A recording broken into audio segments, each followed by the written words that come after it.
First of all, I would like to welcome you to this Mayan city. The name is Mayapan. Mayapan is the last city built by the Maya. Used to have more than 4,000 structures like the ones that you're watching, and even more than 12,000 people living in this place. On the bus, I mentioned to you that only the high class, I mean like the king, the priest, the warriors, they could live here. Merchants and low class, they live in the outskirts. How can we know who belongs to the high class, who belongs to the low class, or who is a warrior? Very simple, but sometimes with some pain.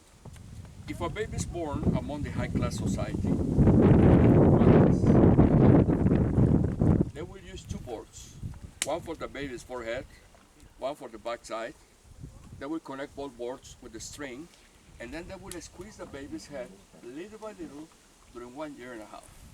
At the end, if I press the forehead and the back at the same time, this part of the skull will go up, and it will look like a cone head shape. If I see a person with this type of head deformation, it means that he or she belongs to the lip. They practice this when they are babies because the skull of a baby is soft. You can mold it, and that way you don't damage the brain. This is not a scary picture. Wait to see the next one. Maya, Aztec, Toltec, Inca in Peru, and the Egyptians, they practice the same thing, the head deformation.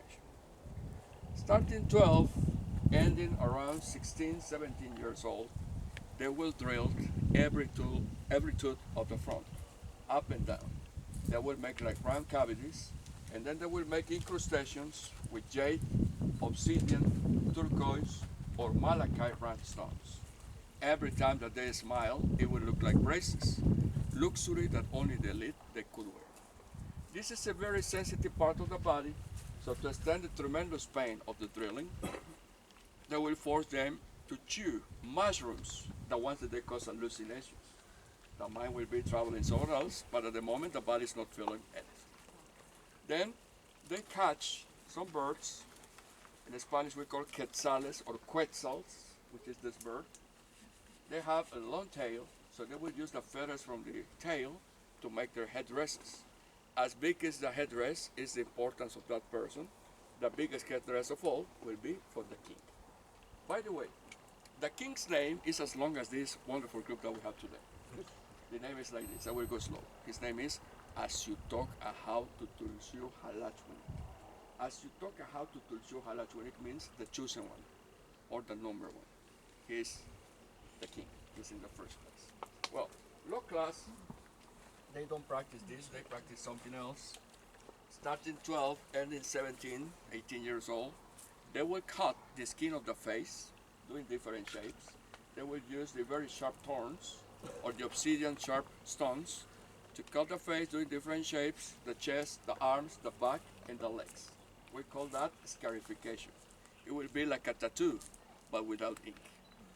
They practice piercings with the small bones of the white pigs, the deer for the nose, as you see here, small one for the chin, as long as you see my finger for the ear lobes. Then they will make a rubber band for the head. In one side they can put feathers of any kind of bird, except the ones used by the royal. Finally, the warriors they live here among with the high class, but they are not high class. They have to live among with the high class because they are in charge of the security. They will protect them from the attack of the enemy warriors, the enemy tribes. So they have to look different. Starting 12, ending 17, 18 years old one more time, they will cut the skin the same way as the low class, but this time they will add ink, so it will look like a 3D tattoo.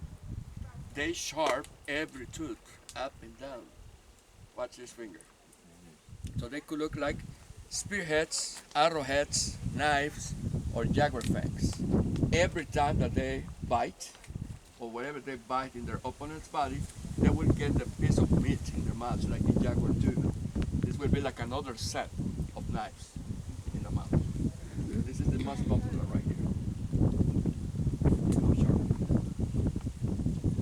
Take a look now from the skull. Maya, the jaguar was the caretaker of the underworld. That's why they hunt the jaguars, and they use the jaguar skins to make their outfits. Many times, the jaguar head will be on top of their heads. Now we know how do they look like. To understand the pyramids, like this one, this is a pyramid, it is necessary that I explain to you the calendars. The first calendar that they create was with 18 months of 20 days. 18 months of 20 days, it is equal to 360 days. But they handle an extra month with only 5 days for the special rituals and ceremonies. They call to this extra month Wayeb. So in total, they have the 365-day calendar. This will be the civilian calendar or the sun calendar. They create a second calendar that has 13 months of 20 days. 13 months of 20 days is 260 days. This will be the religious calendar or the moon calendar. They used to combine both calendars. Let's pretend that in this moment my two hands are two clock gears, like the ones in a watch. This is a gear with 365 tooth, this is a gear with 260. My thumbs, my index are the markers. Let's suppose that we are starting from number 0 with both calendars. To start over again, the Maya calculate 4 cycles of 13 years. 4 cycles of 13 years, it is equal to 260 years. 52 years, I'm sorry. 52 years, both calendars, they start over. Every 52 years, they will build pyramids. But let's suppose that in these moments, you and me and our sons and our grandsons from now, we will have till 52 years to finish our pyramid. When we finish and we have the next cycle in 52 years, then we have to build a bigger pyramid covering the first one that we built. This way we will have 2 pyramids in one.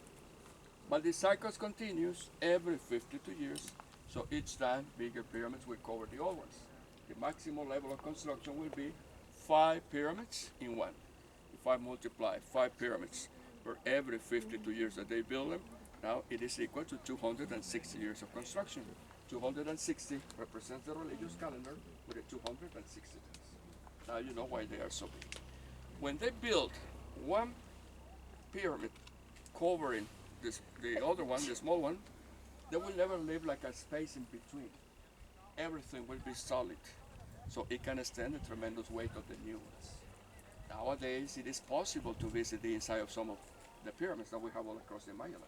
But that was thanks to the archaeologists. When they were doing explorations, they dug out tons of limestone construction material. They reinforced the entrances, and now it is possible to visit the inside of some of the pyramids. But that was a new thing. It was not from the time of the Maya. Here where we are, wherever you see columns and walls, like that one over there, they used to support the roof.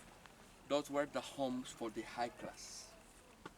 Wherever you see platforms, like this one here, that one over there, that one over there in the middle, it will be places for rituals, for dances, for special things that they practice. The pyramids, they were showing the power of the leader that used to live here. In many of these homes, once it was having the roof, which was like with this shape, the entrances were small. The Maya were short, but not that short. The idea is the important people living here. The entrance will force anybody to bound. Now that you go through the entrance, then you can stand inside. Even that you don't want to, you're worshiping the people who is living in there. When they live, not only here, in any Mayan city, like the ones that we have all across the Mayaland that I mentioned to you on the bus, all the walls, even the columns, they will be covered with the stucco. They will look smooth, and they will paint with the most popular color of the Maya. It will be red color. The red color represents the sun, but also represents the blood of the people. There will be other colors for the decorations of the carved stones. It will be green, black, white, yellow color. But the most popular will be for the whole city in red color. They take the red color from the red soil that we have in the area, which is more like clay. They just need to add the resin of the trees. That way, they will paint everything. glue the stones, they will burn the limestone, they will get the lime powder, that they will also mix with the resin of the trees. This will be like a mortar that they will prepare.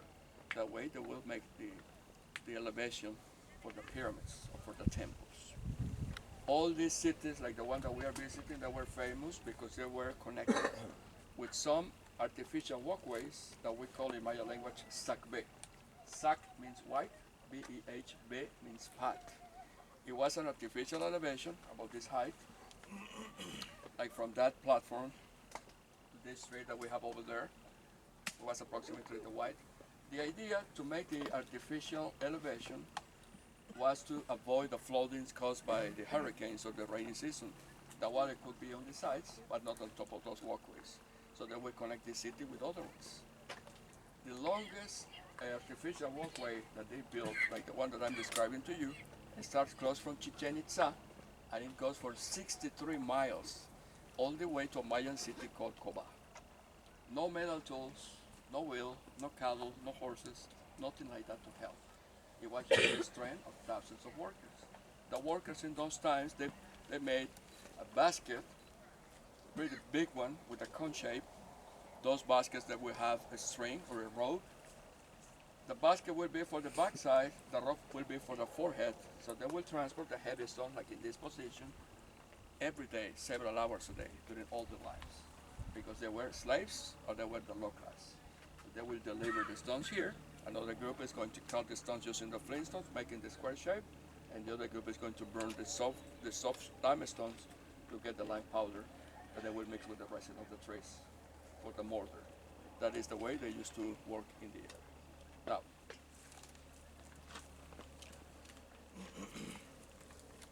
Chichen Itza. Chichen Itza is from here 2 hours away. In Chichen Itza, they have a pyramid exactly like that one that you're going to climb. This one is a little bit smaller. The one in Chichen Itza, let me describe that one, is this pyramid. It is a four-side pyramid. Everything that I just explained to you, it is represented here. That's why it won as one of the new seven wonders in 2007. Well, it is a four-side pyramid, represents the four cardinal points. Every face of the pyramid has one staircase. So we have four staircases. Each staircase has 91 steps. 91 steps multiplied by the four sides of the pyramid, 364 steps. One more step to go inside of the main chamber, 365 steps, the civilian calendar. But on the sides of the staircase, we have platforms, like you see here. We have 9 on the right, plus 9 on the left. 9 plus 9, we have 18, representing the 18 months of 20 days that they create for the civilian calendar. But every platform, since the big one at the bottom as the small one to the top, they have sunken panels. They have 26 sunken panels on the right, plus 26 on the left. 26 plus 26, 52. Every 52 years they build the pyramids.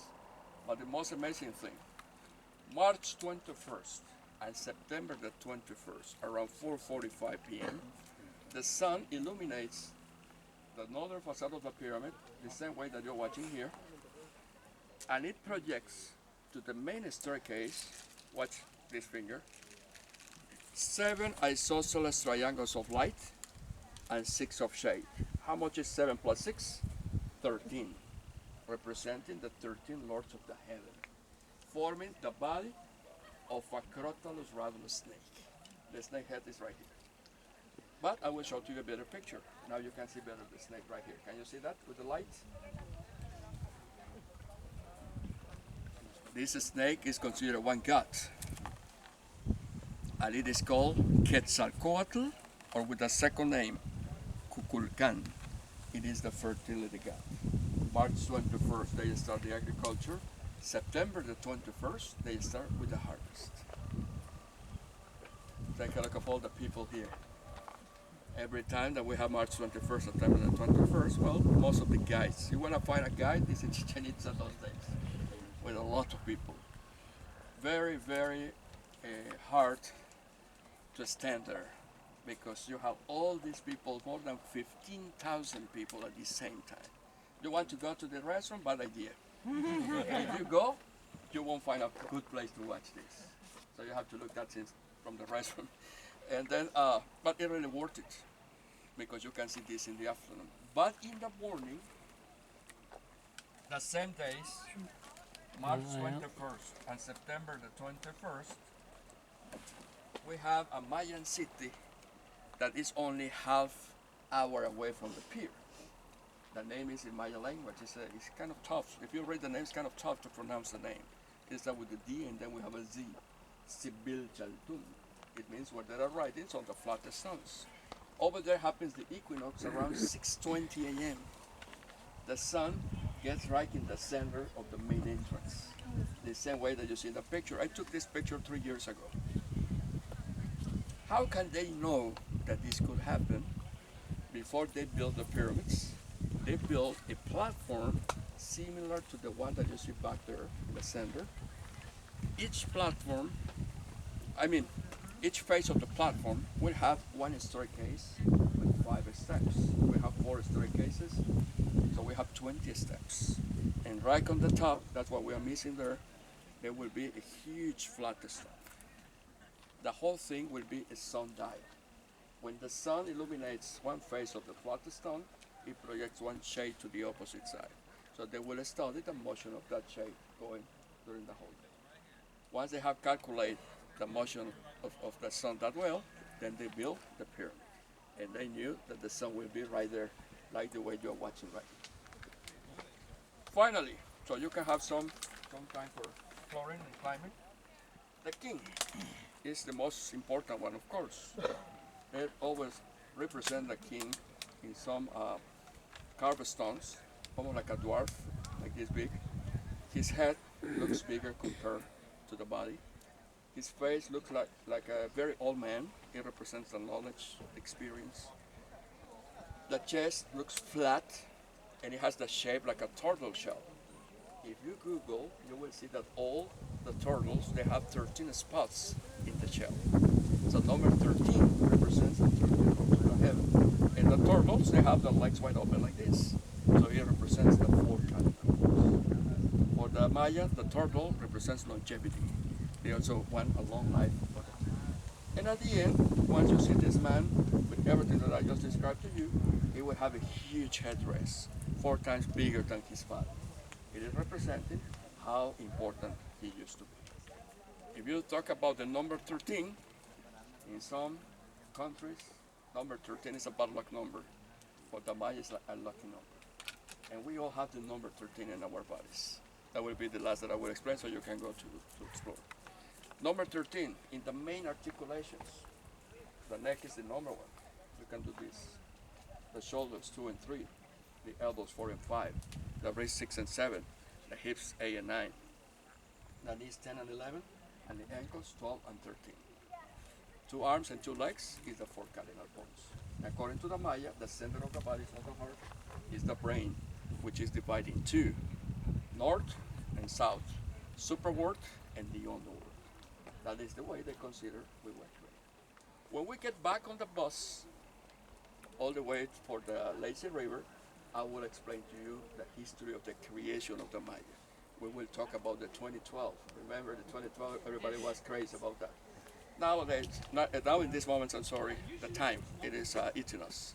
So what about if we meet on the bus, 11:50? I will be in charge of all the explanation today. Jose is going to be in charge of the swimming. So he will be the Baywatch today, right? You're in good hands with him. He's very funny. I know him since 25 years, I guess. One rule only, please. Now that you have your free time, don't use this staircase. It's dangerous. Don't use it. Even that you see people coming down using this staircase or going up, don't do that. Go on the side, on the right. The staircase is in good shape.